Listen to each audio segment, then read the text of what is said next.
Now tell me where your mistress is hiding, and we will not only spare your life, but get you out from under her dark control." The succubus spit in his face. So much for giving mercy. Cage extended one talon and speared it through her shoulder. He dragged her up the side of the building and pinned her there. She flailed and reached for the mysterious door she had come out of, but it disappeared before both of their eyes. "The coven has betrayed you. Tell me what I want to know, and maybe we can find you a dragon to fulfill those dark needs of yours."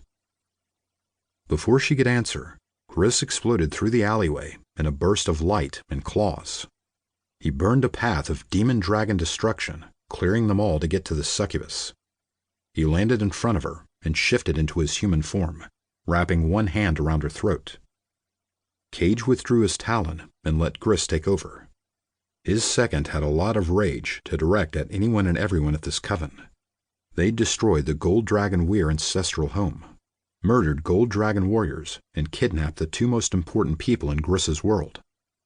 Geshtiana and her coven were all lucky to still be alive. They wouldn't be for long. "Where are they?" he growled. "Where are my brother and my mate?"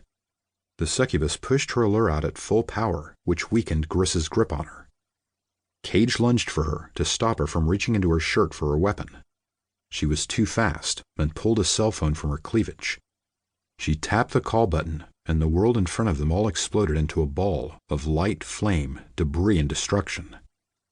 Cage and Gris were thrown halfway down the alley with the force of the blast. The armor of Cage's skulls protected him from everything but superficial injuries. He healed them quickly. The others who were not in dragon form would not fare as well. Cage rolled from his back where he'd landed and took in the carnage.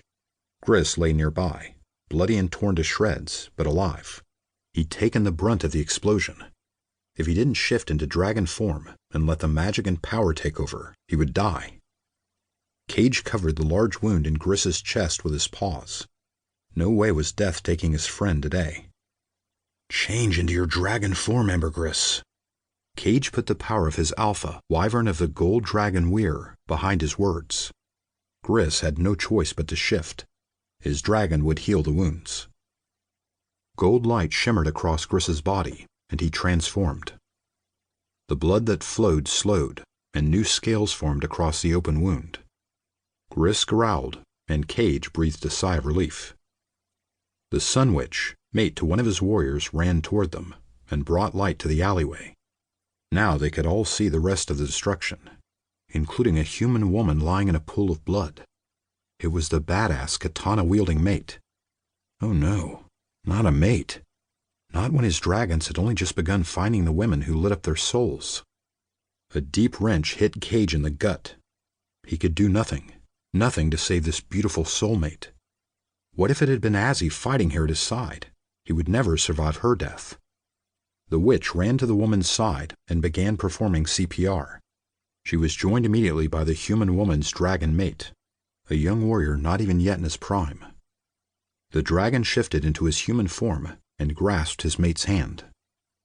Even as the witch worked hard to breathe life back into the woman, the crystal at the injured woman's neck faded and flickered.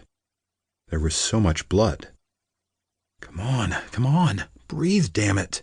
The witch pushed on the woman's chest, counting the compressions, until the warrior grabbed her arm and gently pushed her away. All the color drained from his face as he stared down at his mate. He leaned down and whispered in her ear, "Where you go, I go."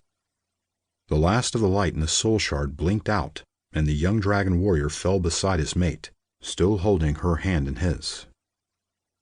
Cage roared into the sky, shaking the crumbling building. He'd lost 2 precious lives tonight. The witch put her fingers on the woman's neck and then the warrior's. She shook her head and looked at the others in the group, sadness and shock on her face. "They're gone. Both of them." A golden glow of light washed over the couple, and swirls lifted from their bodies. The streamers of light sparkled and danced around each other, floating together into the sky until their souls dissipated into the night. Cage swallowed hard past a lump of guilt, fear, and sadness in his throat. Dragons died in battle. It was part of being a warrior. Some were taken by old age, like his own father's death, but his father had been almost